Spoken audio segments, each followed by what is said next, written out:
Buenos días.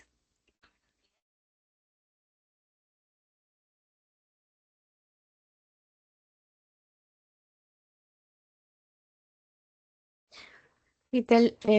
Bueno, buenos días. Se va a empezar a realizar la grabación. Se dio minutos de tiempo para ingresar. La sesión está programada para las 9:30. Ahí está el intérpretes. Y nada, vamos a empezar hablando sobre síndromes motores. El día de hoy esta sesión es muy importante e interesante ya que debemos recordar un poco de fisiología y poder entender cómo funciona nuestro cerebro, que es mucho más sencillo, mucho más difícil, menos difícil de lo que en algunos casos pensamos, ¿no? Entonces, los principales síndromes que vamos a ver, quizá va a ser el síndrome de Parkinson, el síndrome de la miastenia gravis, y algunas semiológicamente, porque en realidad es lo que más nos importa, algunos movimientos anormales que nos gustaría que ustedes ya lo queden grabado y al final unos puntos importantes que, que nos gustaría que aprendan.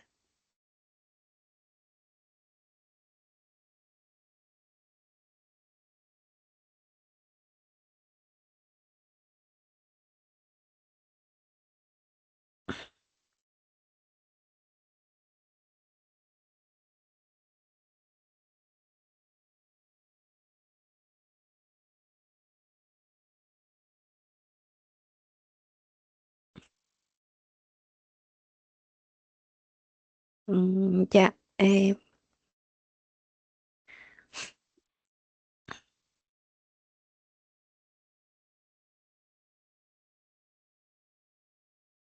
bien, vamos a hablar sobre los síndromes motores como tal.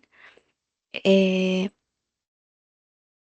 Algunas partes importantes ya están remarcadas o subrayadas porque eh, debemos recordar desde un inicio fisiología y poder entender las vías motoras que tiene nuestro cerebro, ¿no?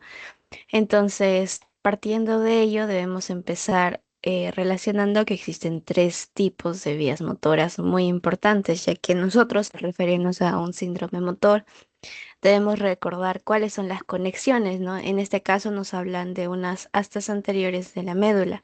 ¿Por qué? Porque sabemos que la médula espinal nos sirve como una comunicación para que estas vías motoras lleguen a su lugar de destino a través de terminaciones nerviosas y lleguen a nuestro músculo y que digan que hagan tal movimiento o no.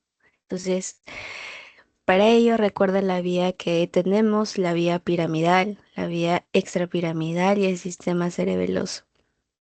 Ambas o las tres son muy importantes, más que nada quizá el cerebeloso y bulboso porque nos va a ayudar a mantener un equilibrio, que al final ya les vamos, bueno, voy a darle como puntos claves para que ustedes lo tengan mucho más claro.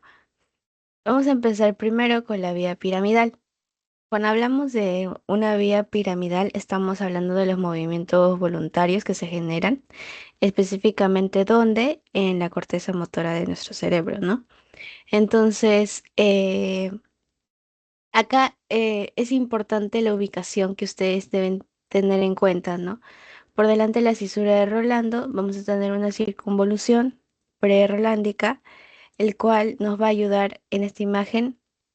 Captamos o vemos que la vía piramidal, su ubicación y por qué es importante que ustedes recuerden esto, porque vamos a hablar de el homúnculo, que quizá es lo básico que deben ustedes recordar, ya que esto nos va a ayudar a entender eh, en qué lugar está el problema y en qué lugar va a afectar en mi cuerpo.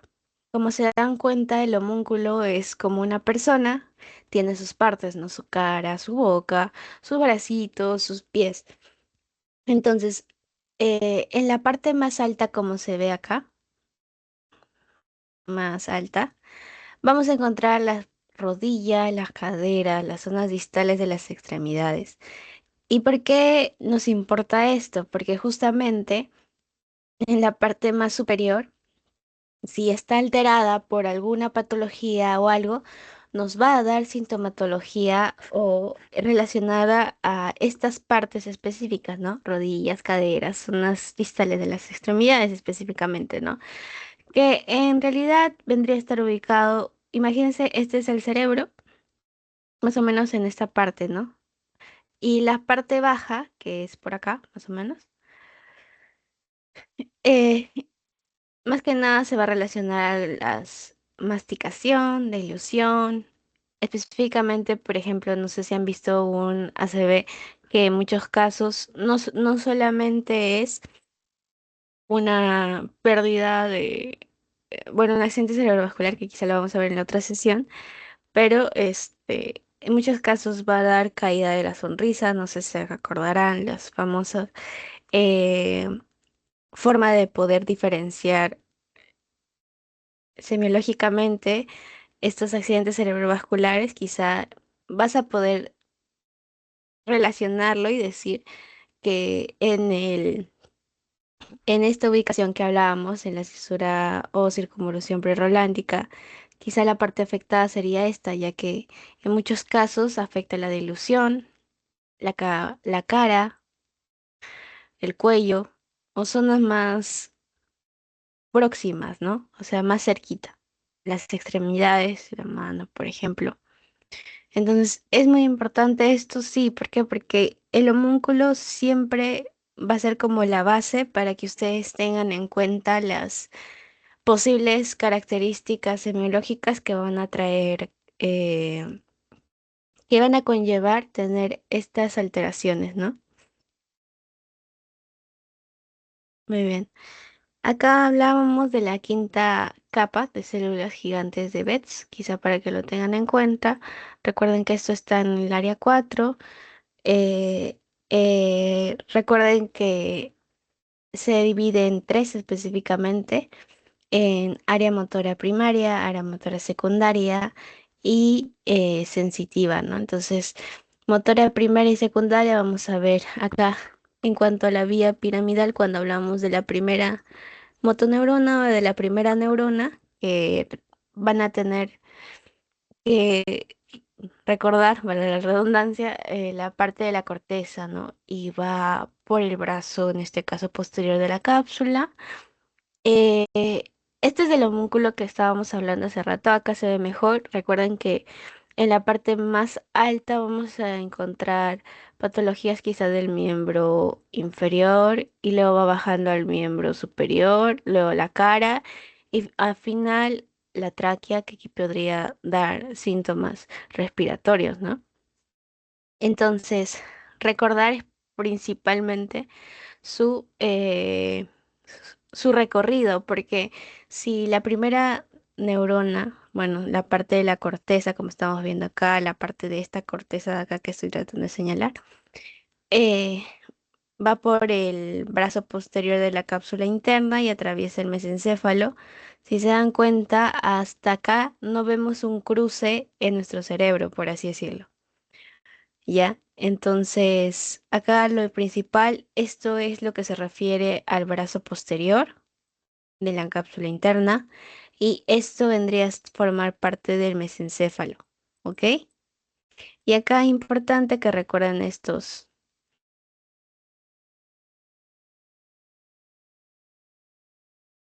muy importante que recuerden estos,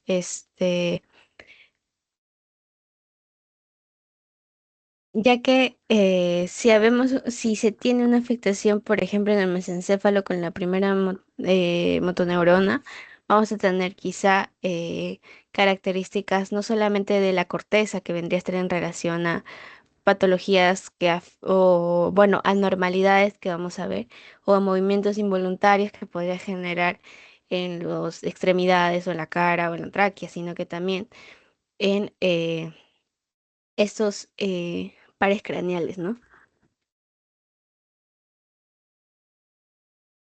Muy bien, acá hablábamos un poco de la cápsula interna.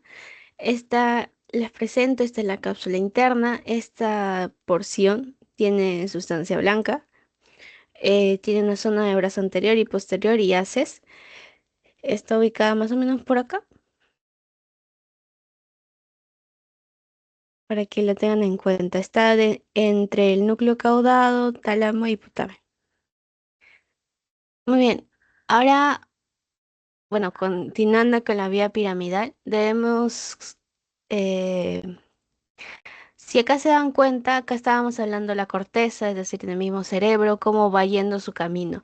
Entonces debemos continuar con el camino, ya que ahí no va a terminar todo, porque si solo terminaría ahí, nos quedaríamos hasta, no sé, hasta los nervios craneales que están ahí, ¿no? Tercero, el cuarto y el sexto, ¿no? Pero en realidad tú y yo vamos a saber que la vía piramidal, al ser motoneurona, tiene que llegar a una parte, a la médula y de ahí mandar sus terminaciones nerviosas y hacer movimientos, que es lo que nos interesa, ¿no? Entonces, vamos a continuar. Estábamos en el mesencéfalo, llegando a estos pares craneales. Específicamente, esta parte se va a llamar haz corticonuclear, ¿no? Y luego vas a pasar a denominarlo haz corticoespinal, que acá vamos a hablar de la protuberancia, ¿no? Y acá específicamente son los caminos que llegan, quizá para que lo tengan en cuenta, después de pasar por esto, ¿no? A eso se refiere. Ya, y ahí queda, no, tenemos que seguir. De la protuberancia se va a dirigir al bulbo raquídeo, que el bulbo raquídeo es muy importante para que se pueda mantener una correcta homeostasis y muy peligroso también, ¿no? Entonces, si algo pasa en mi bulbo es porque ya quizá mi paciente está muy, muy mal. Va a tener problemas vulvares que se denomina, que en realidad vendría a ser este problemas respiratorios, o sea, es muy, muy complicado, ¿no? Entonces, miedo al bulbo, por así decirlo. Su calaverita le hacen por ahí, o como jalo. Bueno. De la protuberancia se dirige al bulbo raquídeo, en donde salen fibras, en este caso para los núcleos de los pares craneales tales. Y en la parte más baja se decusa en su 90%. ¿Qué quieres decir decusación? Si se dan cuenta acá, las pirámides, estamos siguiendo un caminito, ¿no? Decusación quiere decir que de este camino se va al otro carril. ¿Por qué? Porque le es más sencillo, le es más fácil, como quieran ustedes recordar.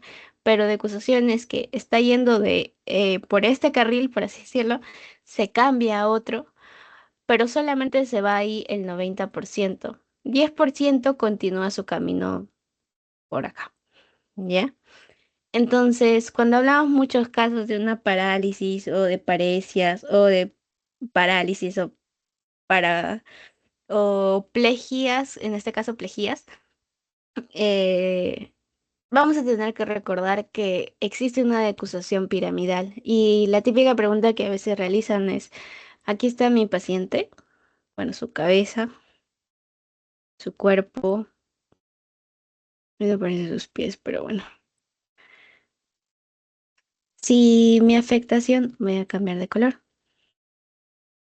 Si mi afectación está en este lado, o sea, no puede mover, tiene parecias o eh, lejía de los miembros inferiores y superiores del lado, en este caso sería del lado izquierdo.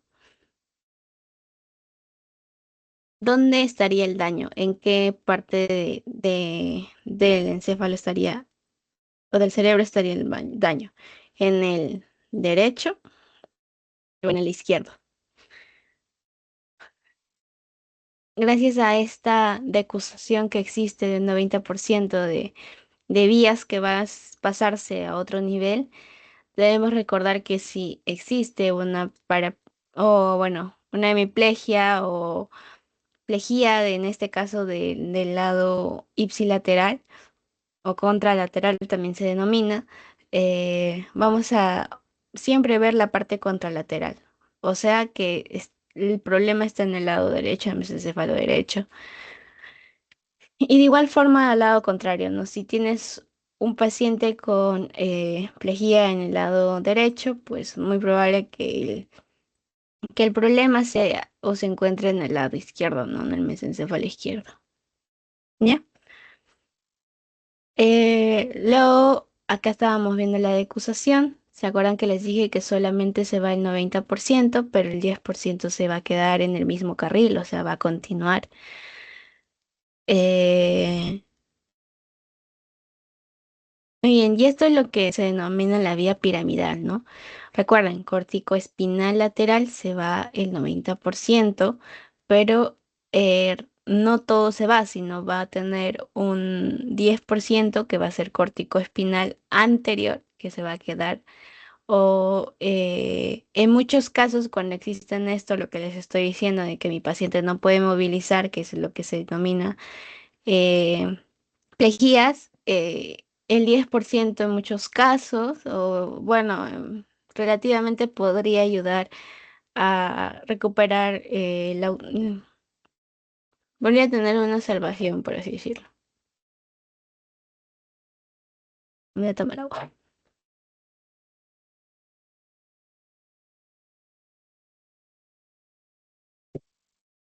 Muy bien. Ahora vamos a pasar a otra vía, la vía extrapiramidal.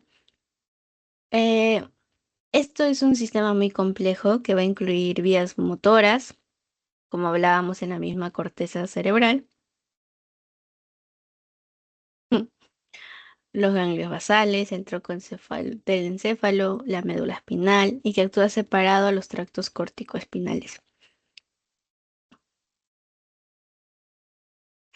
Acá en esta imagen he tratado de poner los haces extrapiramidales para que ustedes lo tengan en cuenta. Específicamente es neuroanato. Pero recuerden que las vías extrapiramidal lo principal es que ayuda a mantener un tono muscular y controlar nuestros movimientos del cuerpo. Especialmente, ¿qué cosas? Cosas o movimientos gruesos, como se denominan, ¿no? Por ejemplo, caminar.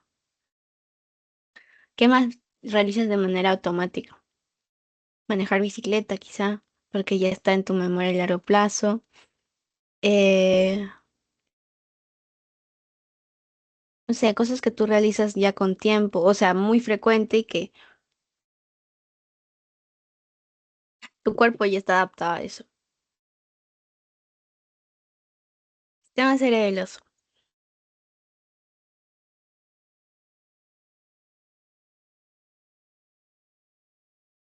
El cerebelo recibe información sensorial y motora y coordina la actividad muscular.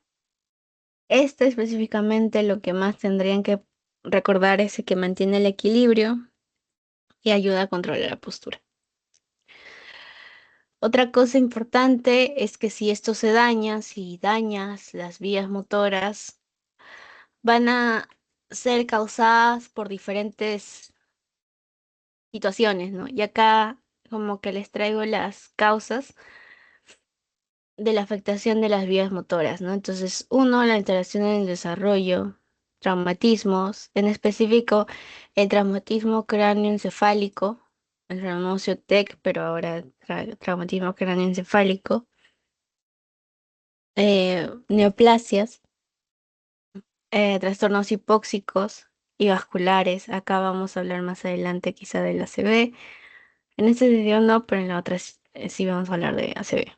Infecciosos, inflamatorios, degenerativos, tóxicos, mixtos, ¿ya? Infecciosos, una meningitis, por ejemplo, ¿ya? Inflamatorios y degenerativos podrían ser algo autoinmune, entonces para que ustedes lo tengan en cuenta. Eh, no sé si acá recordarán un poco, bueno, los que están viendo el video, si ven, que hablábamos de una primera neurona. Si existe una primera motoneurona o primera neurona, como quieran llamarlo, va a existir una segunda, ¿no? Entonces, las zonas neuroanatómicas que pueden ser afectadas en estos casos van a ser uno, la neurona central, o también denominada primera motoneurona o neurona, y la segunda neurona o neurona periférica. Las vías motoras, como habíamos visto, tenemos la vía piramidal, los haces geniculados y la vía extrapiramidal o haces extrapiramidales, que todo esto en conjunto lo principal es que nos va a ayudar a que nuestro cerebro mande comunicación a un músculo específico para que pueda realizar quizá un movimiento específico a través de la contracción o relajación, ¿no? Las interconexiones, muy importante, la placa de la motor neuromuscular. Y acá la placa de la motora neuromuscular también es importante porque se afecta. Existen patologías que van a afectar específicamente, o sea, mi cerebro manda información, pasa por la médula espinal, pasa por transmisiones nerviosas, pero acá, para que tú llegues al músculo, existe esta placa. Esta placa que es motora, que es neuromuscular, que quiere decir de la neurona al músculo. Entonces, hay patologías que afectan específicamente a esta placa de la motoneurona y a pesar de que mi cerebro esté pensando o piense que ha llevado la información y que se está dando el movimiento, no se va a dar porque la placa, que es la conexión entre el músculo y lo que me mandó a hacer el cerebro, no funciona adecuadamente, ¿no? El músculo esquelético, bueno, es obvio porque justamente gracias a él nosotros podemos realizar movimientos, ¿no? Y la sensibilidad. Entonces, para que nos ubiquemos, recuerden, aquí vamos a tener a la primera motoneurona y acá a la segunda motoneurona. Entonces, patologías que afectan a la primera motoneurona, por ejemplo, corteza cerebral, cápsula interna, tronco del encéfalo y la media espinal. Este es el recorrido que les digo que normalmente debería seguir los movimientos que se genera en la corteza cerebral. Pero, ¿qué pasa si, por ejemplo, entre el nervio periférico y la placa terminal de la motoneurona, que justamente es lo que les estaba explicando hace rato, no llega esta información? O sea, ha pasado todo esto y mi cerebro cree que está realizando el movimiento, pero por ejemplo, al bajarse nomás del bus, no genera esto. O sea, es como que lo último que debería realizarse y no se genera. ¿Por qué? Porque hay una anomalía en la placa terminal motora. ¿Ya? Y muy importante que recordemos esa enfermedad que más adelante, acá nomás, en un ratito vamos a ver. Pero es muy importante que quizá esta imagen es la que recuerden, ya que siempre les van a preguntar el recorrido o cómo va a empezar todo, ¿no? Siempre vamos a empezar de la corteza cerebral, que va a mandar sus señales a la cápsula interna, luego al tronco encefálico. Esta va a viajar por la médula espinal, va a pasar por la interneurona, va a haber una decusación, como habíamos hablado, va a estar en la célula del asta anterior, luego va a estar en el nervio periférico y va a llegar a la placa terminal de la eh, placa terminal motora, que va a generar el movimiento específicamente del músculo, ¿no?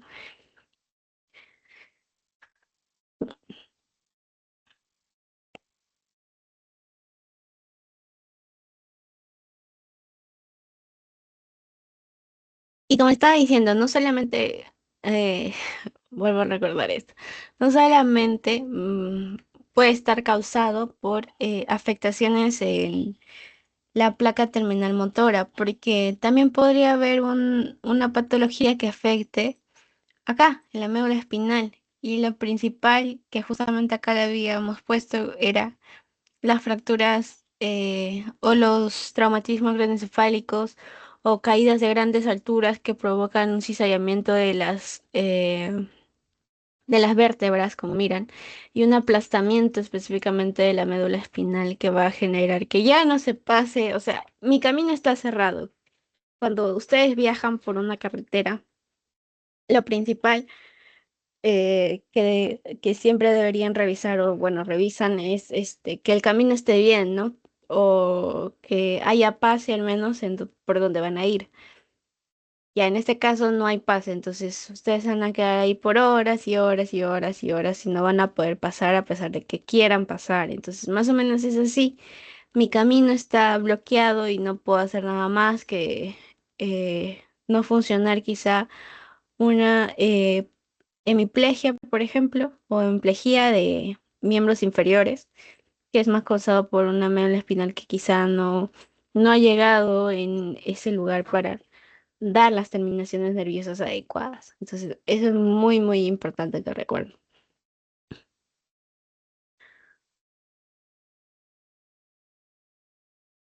Mm, mm. Igual, recuerden, todo va a empezar, si les preguntan dónde está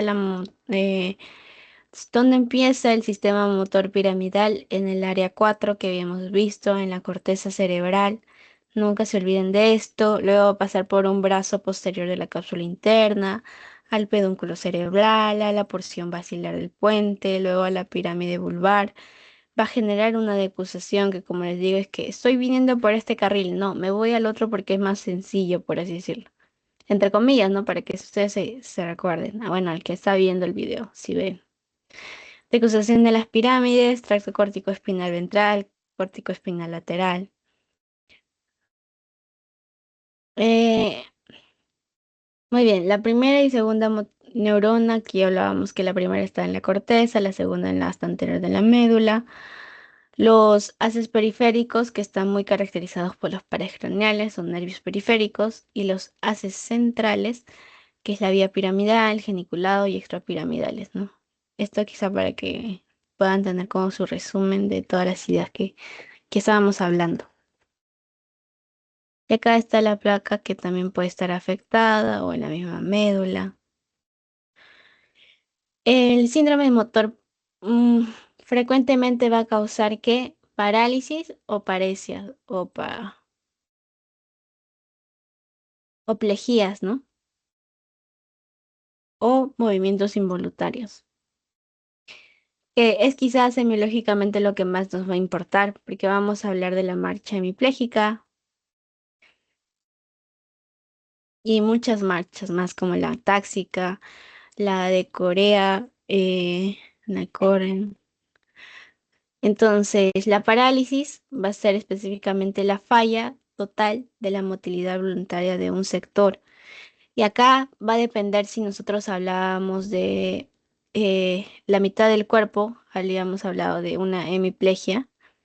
O sea, a ver, este es mi cuerpo. Si está dañado esta parte de acá en verde, ya vamos a denominarlo una hemiplegia. Si está dañado un miembro, o sea, quizás solamente este pie, o esta pierna, perdón, vamos a denominarlo monoplegia. Pero, ¿qué pasa si, por ejemplo, está acá dañado dos miembros simétricos? ¿Qué quiere decir? Por ejemplo, más frecuente, los dos pies. Hablábamos de una paraplegia o paraplegia. ¿Ya? ¿Qué pasa si nosotros tenemos una parálisis de todas mis extremidades después de mi cuello, inferior y superior? Ahí vamos a hablar de una tetraplegia. Importante porque siempre cuando ustedes hagan su historia clínica van a tener que hacer una descripción uno de las características semiológicas que miran, ¿no? Si mi paciente tiene una hemiplegia, vas a ver un daño en este lado, ¿no? En el lado derecho, por ejemplo, el brazo y la pierna, ¿ya? Mitad del cuerpo. Una monoplejía de un miembro específicamente, es mono es uno, entonces solamente de un miembro, ¿no? Para que se acuerden. Paraplegia, dos miembros simétricos, por ejemplo, pacientes que van en silla de ruedas y que no pueden caminar porque tienen afectación en nuestras dos extremidades, paraplegia, ¿no? Y tetra, de cuatro, ya hablábamos de que la afectación está en todo, ¿no? Eh, si te da la parálisis, puede estar causada por una lesión de primera neurona, de segunda neurona o en la placa neuromuscular, como llaman, o miopatías, que afectan específicamente mío, ¿qué quiere decir? Músculo, ¿no? Entonces, que afectan a mi músculo. El síndrome motor, algunas lesiones, habíamos hablado, ¿no? Un síndrome piramidal, neurogénico periférico, y cuando hablamos de unión neuromuscular, es que justamente hablábamos de la placa de la neurona muscular. Vamos a hablar de la miastenia gravis, que es una patología que ha estado en boom hace no mucho, pero es muy importante que ustedes, no, perdón, síndrome de Guillain-Barré es otra cosa, es lo que está en boom, pero recuerden más o menos asociándola a la miastenia gravis, genera alteraciones en la placa neuromuscular. Entonces es muy importante que ustedes recuerden, ya que va a haber quizá movimientos, no va a generar un movimiento en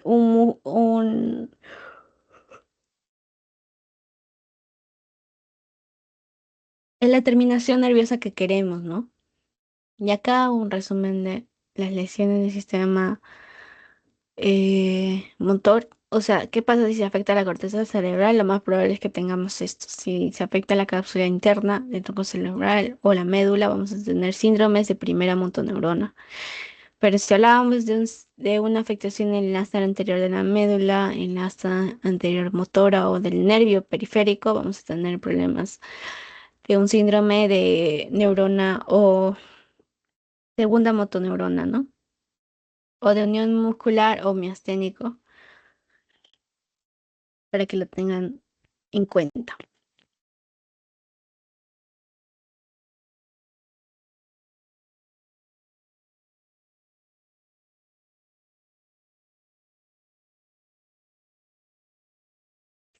Acá, esto es muy importante para que ustedes diferencien entre afectaciones de primera neurona y afectaciones de segunda neurona. Si tenemos una parálisis en la primera motoneurona, vamos a tener escasa atrofia muscular. Al contrario, cuando hablábamos de una afectación en la segunda motoneurona, vamos a tener atrofia rápida y severa. Importantísimo que tengan esto en cuenta y que quizá también la acción que se va a generar en una primera motoneurona va a ser una hiperreflexia y una espasticidad. Espasticidad quiere decir que cuando hace el paciente un movimiento, no sé si mira, pero cuando hacen un movimiento el paciente es súper, no puede realizarlo de una manera adecuada porque está súper duro. Entonces genera como una espasticidad, eso es lo que yo denomino. En cambio, en la segunda motoneurona, cuando tenemos parálisis, vamos a tener flacidez, desaparición de reflejos completamente, reflejos osteotendinosos que hablábamos, no sé si se acuerdan en las primeras sesiones,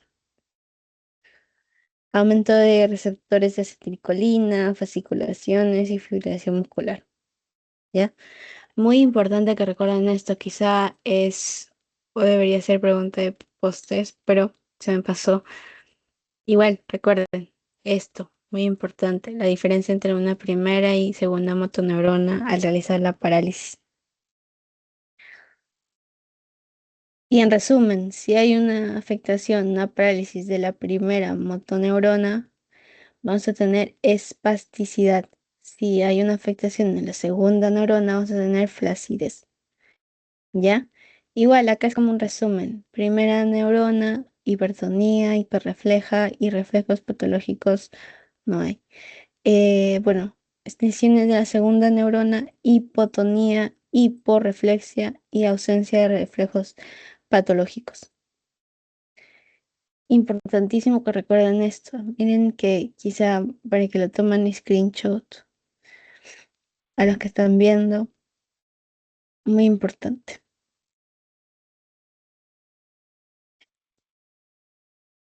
Y aquí están, ¿no? El resumen, primera y segunda neurona.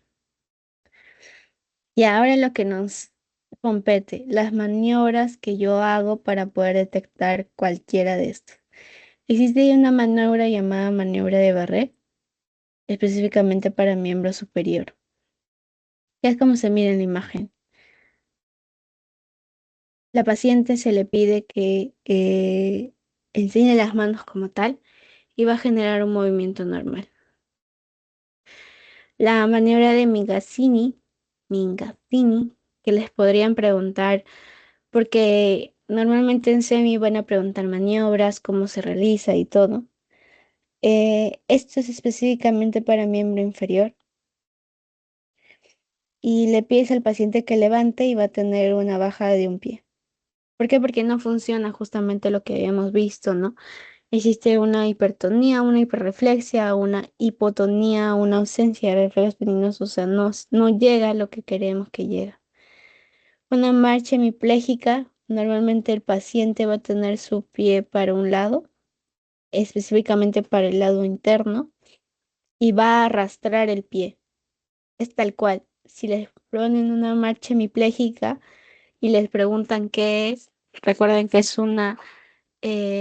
como si arrastrara el pie, tal cual. ¿Ya?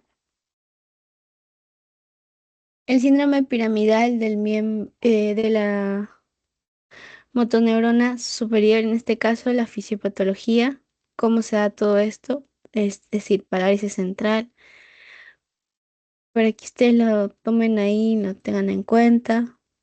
Si es una parálisis periférica, es decir, de la segunda, esta es de la primera. Esto es la fisiopatología.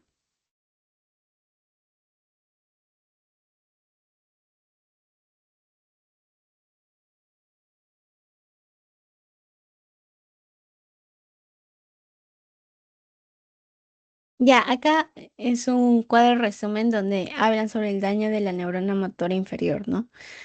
En el asta anterior, en la raíz anterior, en el nervio periférico, en la placa mioneural, en el músculo, miopatías, miastenia gravis, polineuritis, Guillain-Barré, poliomielitis aguda. Entonces, esto se ve así. Asta anterior, afectación más frecuente, así, ¿ya? Entonces, para que lo tengan en cuenta. Si mi paciente es muy probable que tenga una poliomielitis aguda, el daño sería en la asta anterior. ¿Causado por quién? Etiología, poliovirus. ¿Qué me va a dar? Normalmente parálisis flácida e hipotrofia. El Guillain-Barré, que es muy frecuente, este es el que estábamos hablando del BUN, la afectación va a estar en la raíz anterior, entonces va a ser una patología autoinmunitaria, específicamente en la parálisis ascendente. Recuerden esta palabra parálisis ascendente es súper importante porque siempre van a preguntar esto. Parálisis ascendente. ¿Cómo es la parálisis en el Guillain-Barré? Es la pregunta clásica siempre y es importante porque te ayuda a realizar un diagnóstico diferencial. Entonces siempre deben recordar esto, siempre los siempre. Nervio periférico, por ejemplo, la neuritis, la causa es variable, los dolores que van a causar. Esto también es importante, por ejemplo, la miastenia gravis, afectación en la placa mioneural. Esto es por problemas autoinmunitarios o problemas neoplásicos. La debilidad debilidad muscular progresiva. ¿Ya? Muy bien. Eh,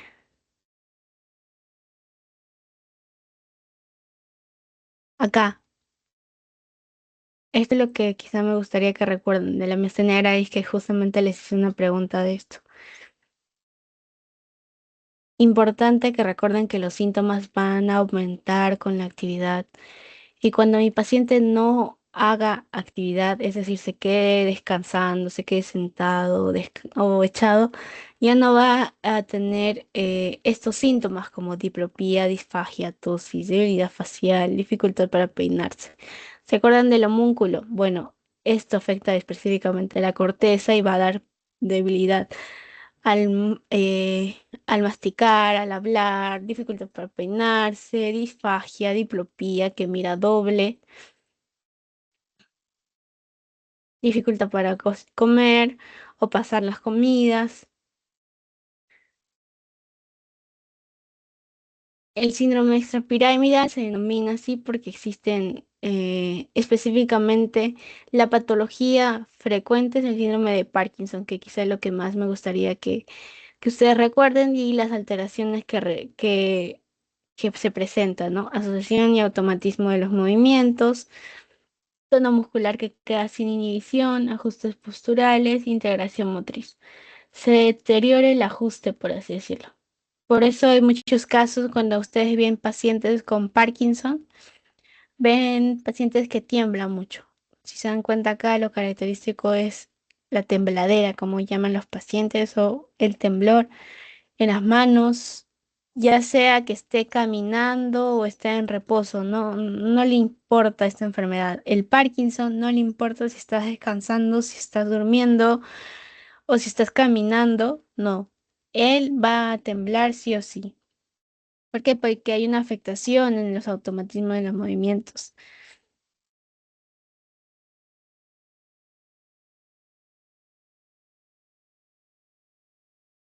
Lo típico que van a ver acá en este caso va a ser que se va a caminar y va a arrastrar su pie.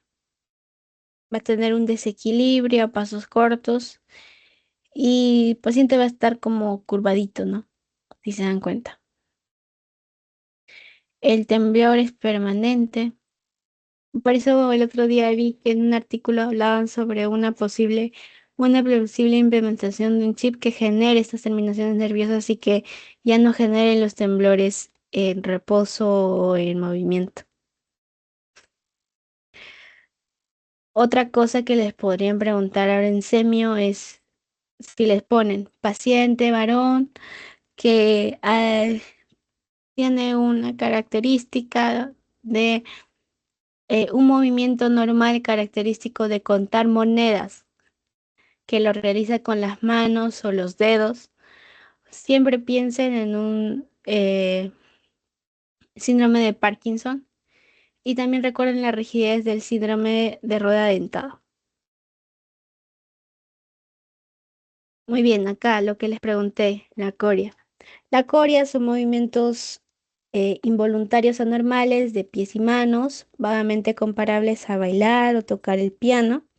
Existen contracciones irregulares que no son repetitivas ni rítmicas, pero parecen fluir de un músculo al siguiente. Si se dan cuenta, mi paciente como que si bailara, ¿no? Pero en muchos casos les va a decir que no quieren bailar, es como un movimiento involuntario, tal cual. Entonces, la corea es un movimiento involuntario que va a generar anomalías en mi pie y en los brazos de mi paciente. Recuerden, como si bailara y como si tocara piano. PB, ¿ya? PB, PBC, quizá para que se recuerden que la corea genera como piano y B de bailar. Atetosis es movimientos lentos, involuntarios, encontrados y sin objetivo.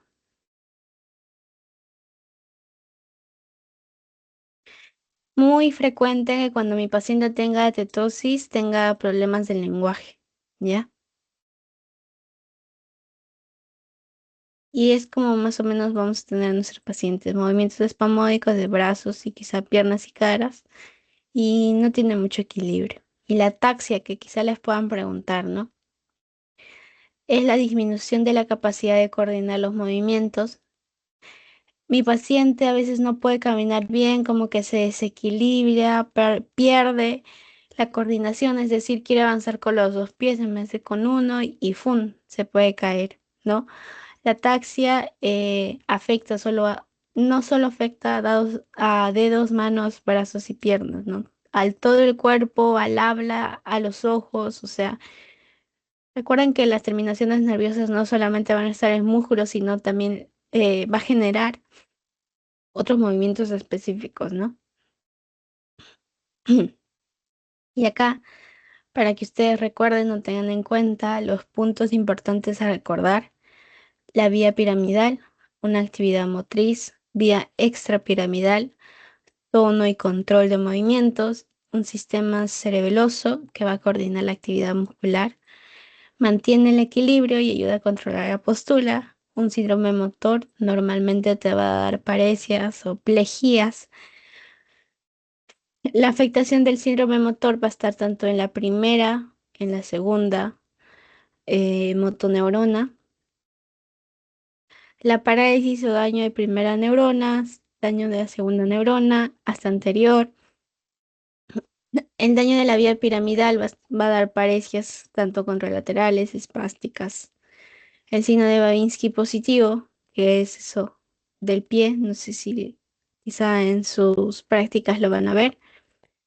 Lesión del asta anterior, lesión de raíz anterior, raíz nerviosa, placa mioneural, músculo, síndrome extrapiramidal, disfunción cerebelosa.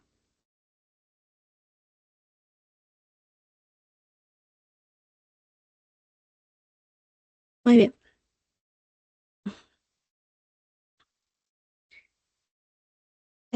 Ya, vamos a, antes de resolver el post-test o unas preguntas, me gustaría que les muestre como que datos importantes, ¿ya?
Bueno, no sé si se logra ver, pero estaba ahí presentando la vía piramidal y específicamente me gustaría que recuerden la afectación que va a estar en estos pares craneales. También que la neurona motora o neurona superior central o primera neurona va a generar estos movimientos, esto no, espasticidad, reflejo patológico, variante y hiporreflexia. Tiene seis capas y la quinta de Beck, que sale la primera neurona, lo que habíamos visto, la neurona inferior, periférico de segunda neurona, que la médula espinal, músculo y fasciculaciones. Importante que recuerden o tengan en cuenta que la afectación en la primera neurona va a generar esto, ¿no? Parálisis de grupos musculares, hipertonía, atrofia ausente, hiperreflexia, Babinski positivo y sincinencias. Entonces, todo lo que está resaltado en verde justamente son las cosas positivas que tiene la lesión de primera neurona. En cambio, la lesión de la segunda neurona, como parálisis de músculos aislados, hipotonía, atrofia presente, hiporreflexia, son como que lo característico de la lesión de la segunda motoneurona, ¿no? Recuerden que también la primera motoneurona va a empezar de la corteza cerebral, pasa por la corona radiada, llega a la cápsula interna, mesencéfalo, protuberancia, a la decusión piramidal, luego al bulbo raquídeo, que ojito con esto porque es muy peligroso, ¿ya? Médula espinal cervical. Ahí vamos a hablar de la hasta anterior o de segunda neurona, la médula espinal lumbosacra que ya va a generar las terminaciones nerviosas que habíamos visto con la placa y todo ello. Esto quería mostrarles. Acá igual las terminaciones para que lo puedan tomar screenshot o lo tengan en cuenta. Las vías tanto piramidales y extrapiramidales. Eh, ya, voy a compartir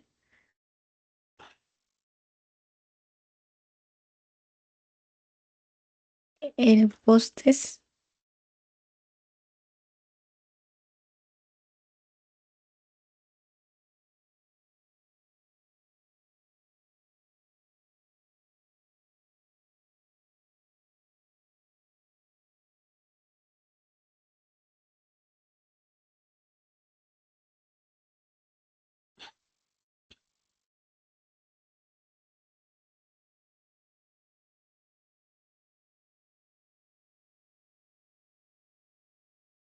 Se va a convertir postes en el chat.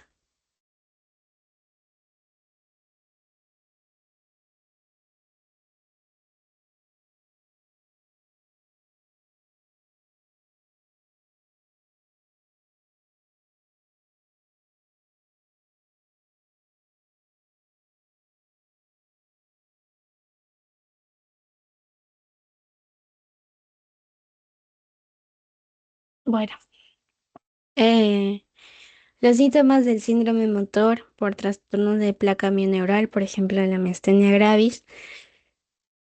Habíamos visto que la miastenia gravis va a generar específicamente daño en la misma placa, ¿no? Es decir, en la misma terminación que habíamos hablado. Entonces, generalmente va a dar diplopías, disfagia, tosis, síntomas que aumentan con la actividad y disminuyen con el reposo. Muy importante que recuerden, es decir, serían todas las anteriores y ninguna no. El síndrome extrapiramidal es lo característico de este va a ser el síndrome de Parkinson. No se olviden, si les hablan de un síndrome extrapiramidal o les piden ejemplos de afectación en el síndrome extrapiramidal, tiene que salir de o tiene que pensar siempre en síndrome de Parkinson. ¿Qué es la corea? La corea es movimientos involuntarios anormales de pies y manos que se compara con bailar y tocar piano. Los movimientos lentos, involuntarios, sin objetivo, habíamos visto que era ¿qué? La ataxia, ¿no? Entonces eso para que lo tengan ustedes en cuenta. Perdón, la... aquí está. Un ratito, un ratito. Vamos a volver a repasarlo. No, no, no. No, no, no. Voy a volver a mostrar para que lo tengamos muy en cuenta. La tetosis, ¿no? Aquí está.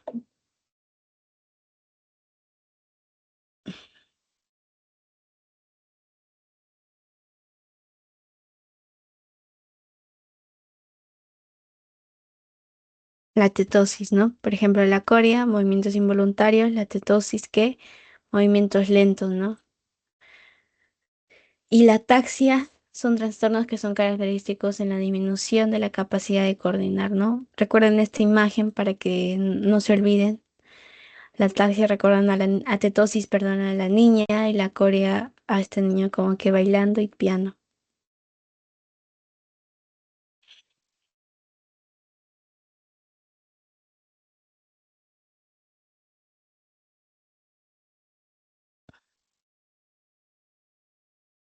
Muy bien. La ataxia, bueno, sería movimientos lentos involuntarios. La tetosis, la ataxia sería disminución de la capacidad de coordinar y generar movimientos. Recuerden que la corea tiene contracciones irregulares, no repetitivas ni rítmicas. O sea, no tiene ni ritmo ni repetición. O sea, no tiene mucha repetición y son irregulares completamente. La disfunción cerebelosa presenta marcha táxica, dice dismetría y adiadosikinesias.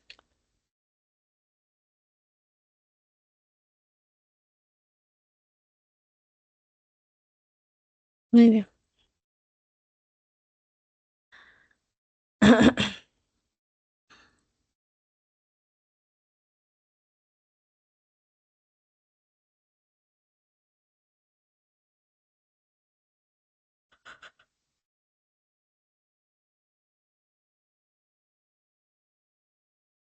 Ujú.